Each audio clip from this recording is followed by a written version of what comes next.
Thanks for tuning in today for this birding story tidbit, Ovenbird, Teacher of the Woods.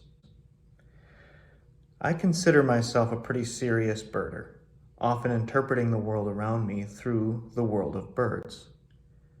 Michigan's woodlands are home to the ovenbird, and it has become a very special bird to me. As a teacher of the woods, it has had a particularly significant influence on me, as I hope it does for you as well, because the ovenbird teaches us lessons about itself and our own connections to nature. The ovenbird is a chunky, sparrow-sized bird in the warbler family, as you can see by the picture to my right. It has an olive back and wings, a white breast with dark black streaks on it. It even has pink legs and an orange crown that's flanked by black racing stripes.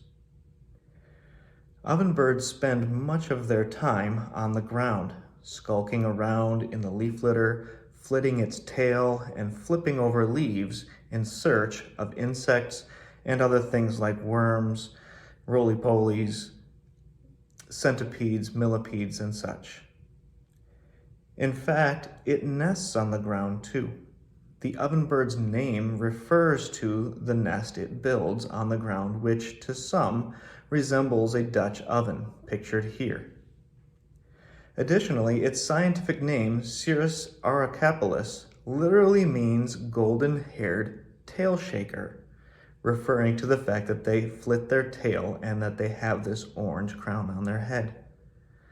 They are secretive with their nests, and in order to keep them safe, they drop to the ground when approaching them, but far away from the nest. And then they walk to it in a very inconspicuous manner, making the nest nearly impossible to locate. I first visually encountered an ovenbird in 1997 while on a semester abroad program in Belize, Central America.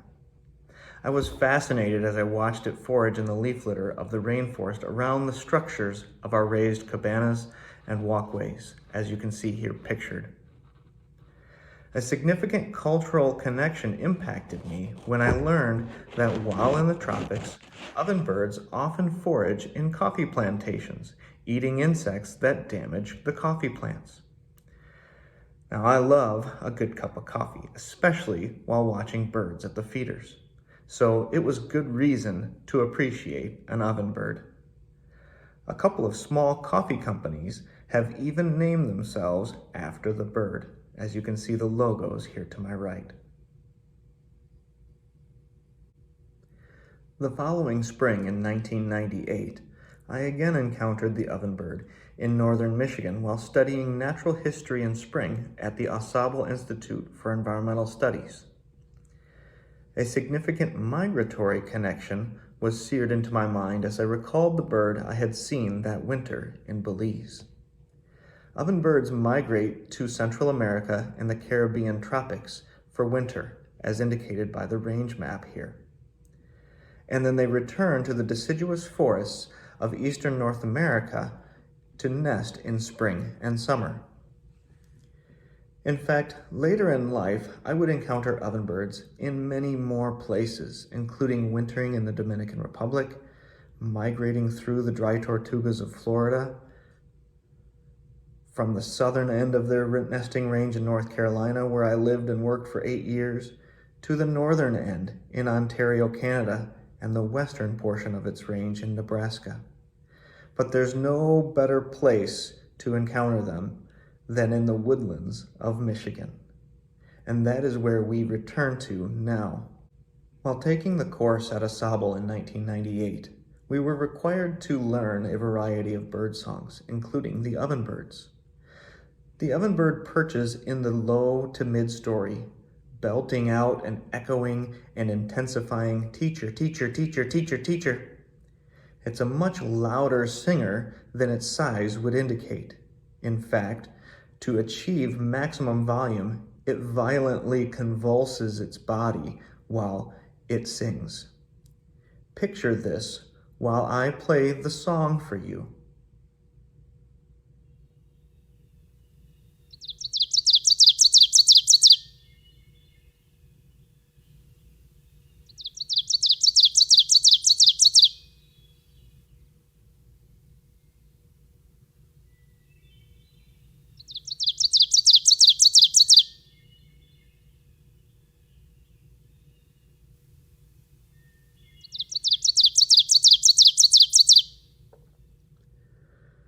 Something about that song resonated with me in a way that all of the other bird songs I was learning didn't. It was familiar to me, and at first I didn't know why. But then it dawned on me. I had actually been with this teacher of the woods all my life. I had heard that song countless times as a child, hiking with my dad, as a part of the Symphony of the Michigan Woodlands. The Ovenbird's song had become a song in my subconscious, synonymous with the experiences of hiking in the woods with my dad.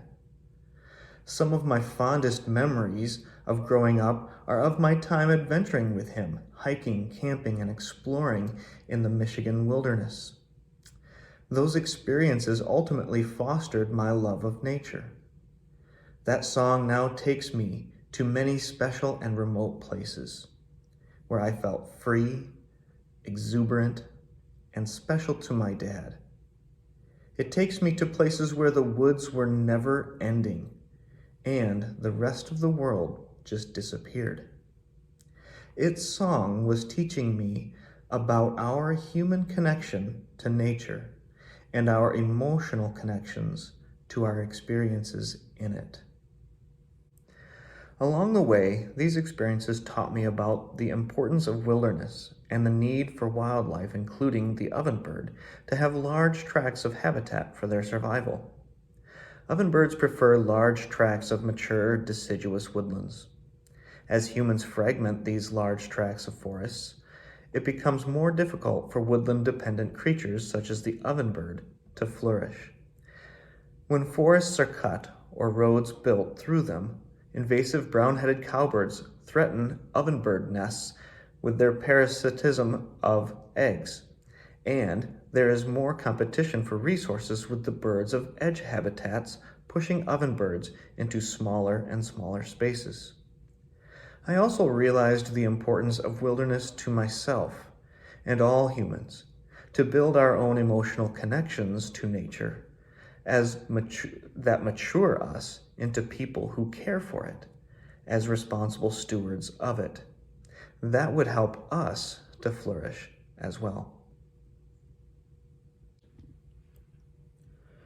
I end on one last lesson the ovenbird has taught, through another cultural connection, poetry. This poem by beloved poet and nature lover Robert Frost is a metaphor in which the ovenbird is the poet and Frost the ovenbird. He wonders if the ovenbird's song mirrors his own poetry, loud, repetitive, unchanging, background noise, a diminished thing. Listen to Robert Frost read the poem and see if you hope with me that the ovenbird's song never becomes a diminished thing. The ovenbird, there is a singer everyone has heard, loud, a midsummer and a midward bird that makes the solid tree trunks sound again. He says that leaves are old, and that for flowers midsummer is to spring is 1 to 10. He says the early petal fall is past, when pear and cherry bloom went down in showers on sunny days, a moment overcast. And comes that other fall we name the fall. He says the highway dust is over all. The bird would cease and be as other birds, but that he knows in singing not to sing. The question that he frames in all but words is what to make of a diminished thing. So how do we keep this teacher of the woods alive, never diminishing? I challenge you that we all have a role in doing that. Let me explain. I've encountered ovenbirds many places, but the place I think most fondly of is the woodlands of South Manitou Island, where my dad took me as a child and where I've returned as an adult with my kids to give them the same gift he gave me. The ovenbird may have taught me important lessons about itself, ourselves, and our human connections to nature, but my dad gave me the ovenbird. He was my teacher of the woods.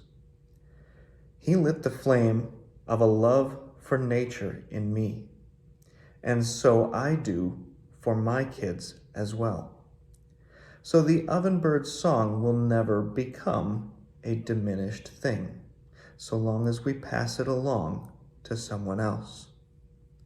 Do you have a teacher of the woods? To whom are you a teacher of the woods? If you would like to pledge to be a teacher of the woods to someone, please let us know. You can either comment on this video or email us at naturecenter@miottawa.org. We can send you a pledge card that you can print as a reminder if you choose. And if you choose to keep this secret and private, that's just fine. But I want to thank you so much for joining me today for this birding story tidbit, Ovenbird, Teacher of the Woods. Thank you.